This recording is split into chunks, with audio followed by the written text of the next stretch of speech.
This is the Smarson Trail Camera, and I'm just going to kind of give you a brief overview of the camera, its functions, and also of course show you some of the footage we've gotten with this camera.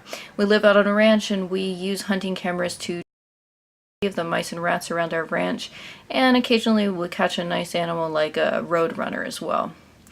So the camera itself, you can see on the front, has this large infrared panel that works decently well. Of course, you only get black and white with the infrared, but you do get full color during the day with this camera. The lens is right in the middle here, and then you have a motion detector spot at the bottom.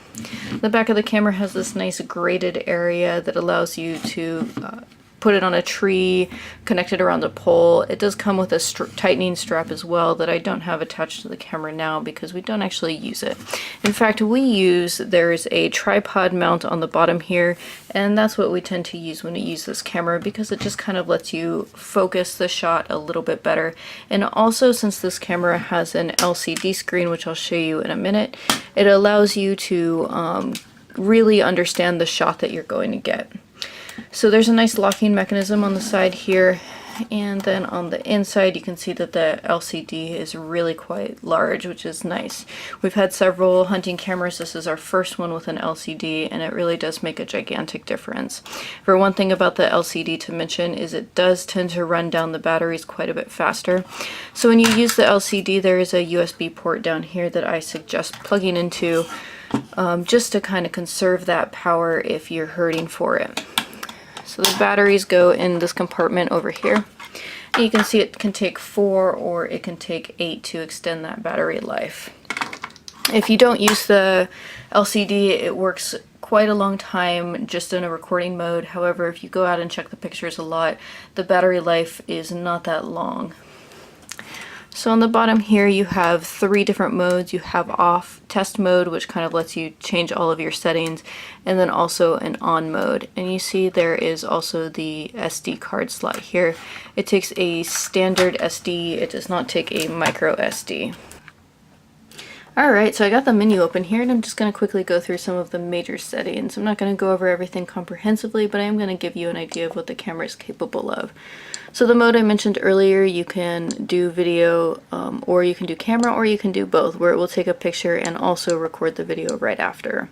Photo size, you can have 5 megapixels. Video is 1080p or 720. Picture, you can set up a burst shot, so it will take 3 photos quickly in a row, or you can just keep it to a single shot. Video length is one of the most variable that I've seen.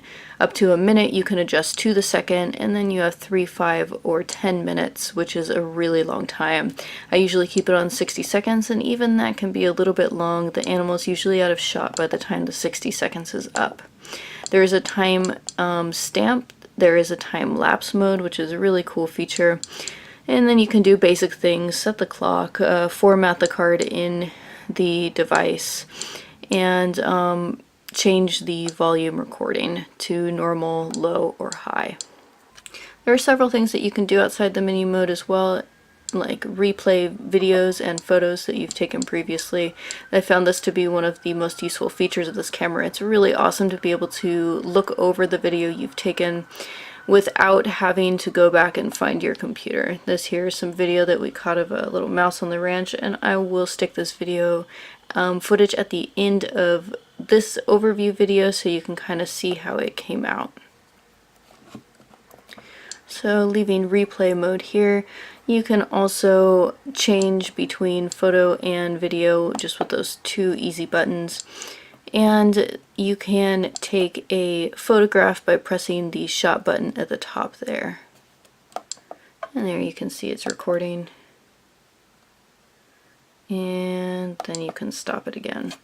So this number up here that displays 4:24:41 is the seconds and minutes and hours I have left of footage on this camera, on the SD card that I have.